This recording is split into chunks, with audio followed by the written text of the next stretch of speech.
Three matches for you on Saturday. The one that catches the eye certainly is Spain against Croatia. Let's go for the fourth. Is the front page of AS, the sports newspaper in Spain.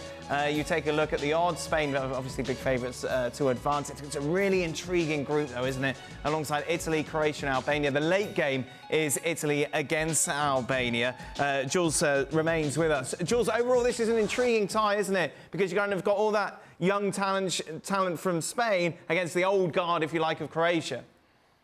Yeah, very much so. And two teams that know each other really well. They faced each other in the Nations League final that Spain won on penalty, which was the first trophy for Luis de la Fuente, the new head coach, who for him, you talked about the opposition of style and age. It's also two managers, two head coaches, one in de la Fuente who has experience at youth level, great, and the last Olympics, it's not the same than a tournament like this. And Dalic on the other side, on the Croatian bench, who's taken this team to World Cup finals, to World Cup semi-finals, etc. So two teams that know each other well, two different styles, of course. I like this new Spain style in a way, less possession, maybe a bit sterile that we saw under Luis Enrique or previous managers, a bit more direct, a bit more verticality. We think this is probably how they will set up Lamine Yamal and Nico Williams with a lot of pace and skills on the wing. Morata, you never really know, he can score a worldie and then miss some sitters, so we will have to see. That Pedri, that midfield is solid. It could be Fabian Ruiz instead of Dani Olmo on the left-hand side, but apart from the two centre-backs that look a bit meh, the rest is potentially great. Grimaldo as well. So very interesting, I think, in terms of how the two teams approach this game. A lot of exciting players there. Lamine Yamal, of course, one wing, Williams the other. And what Spain really need is a fit Pedri, don't they, throughout this tournament, which we haven't seen for a while. No, and he's been very frustrated with it, hasn't he, the young man? I mean, he's played a lot of football in his career. Remember, he went to the Olympics a few years ago, and Barcelona were adamant that he had to get an amount of rest after it, and he just every season he seems to just be picking up these injuries. This was against Athletic Club when he ended up in tears, and it wasn't because the injury was like career threat. I think it was just a combination of the frustration. Yeah. This young man, and his mate Gavi was out the side as well for the season, and so aren't stats funny? You look at that and you go, oh, he's not that, but it's Pedri. I think it's like we always talk these days. It's a big topic these days is the amount of games, and this FIFA Club World Cup and all the other stuff they're throwing at these players, and we're seeing youngsters, and this one in particular, who has struggled to get a run of continuous games to show us that form. If you remember, we went to the Super Copa in Saudi Arabia. Yep. When him and Gavi and Lewandowski, they destroyed Real Madrid. They're fantastic, weren't they? And they won the title that year. And then this year, it's just been stop-start. And it's so frustrating for the young guy. And maybe he's going to have a terrific Euro Championships. But in terms of longevity, he's got to find just that fitness and that right amount of rest. But if he's on form and he stays fit and Spain get him in the right positions, he's as good as anybody. Meanwhile, what a year for Lamine Yamal, Stevie. A teenager, of course, arguably Barcelona's best player throughout the season, and now very much eyes on him, and expectations are high going into this tournament. And they should be. And I would suggest that he's actually ready for it as well, which seems crazy. A teenager, and he's carrying the hopes of a nation on his back, but he's capable.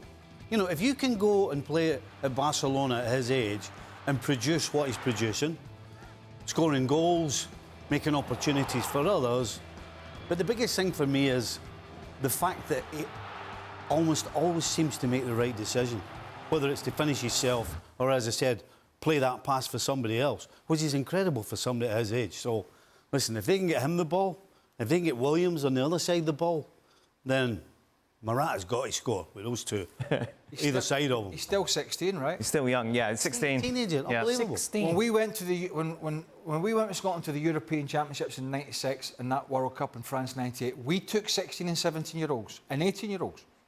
But I'm being serious. But that was to help with all the kit and join in training and get some experience. I'm being serious. Part of the experience. It was part of. They were apprentices at whatever club they were at, Rangers, Celtic, St Johnstone or in England, and they were selected to go to these major championships to see what it was like. behind the scenes and to maybe join in training now and again to help out with the boots, help with the kit, get the general gist of what it's like. Try to think about those youngsters, even try to step in to a match. It was unthinkable. And yet here we have these guys these days, these boys these days, playing for club and country. And on top of playing for club and country, looking super confident. He never looks phased, does he? I always say that about the youngsters these days, Don. I don't know what you think. Do you think now some of these youngsters, they're more confident than ever? I think they're media trained, and I think that helps on the pitch. I mean on the pitch. Yeah, but I think you can. What does media train? How's that? Are you media trained? I think you can transfer that. If you're confident enough to talk, you're confident enough as a 16-year-old to take that onto a pitch. I could be media trained. I've got to do a journalist. I can't do on the pitch. No, we know you're lying.